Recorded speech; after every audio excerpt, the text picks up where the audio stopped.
Nesses próximos exercícios, a gente vai ter a ligadura de valor como a novidade. Então, a gente vai somar as duas notas, se a nota vale um tempo e a outra também, a gente vai ter uma nota de 2 tempos, como nesse exercício. Ou então, aqui no exercício 13, a gente tem uma nota de 2 tempos com essa ligadura com a nota de um tempo. Então, 2 mais 1, a gente vai somar as duas notas e fazer uma nota de 3 tempos.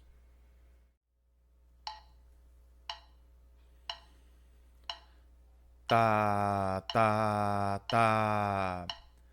Tá, tá. Tá, tá, tá, tá. Tá, tá, tá. Tá, tá. Tá, tá. Tá, tá. Tá, tá, tá. Tá,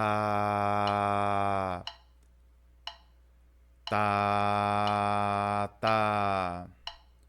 Tá, tá, tá, tá.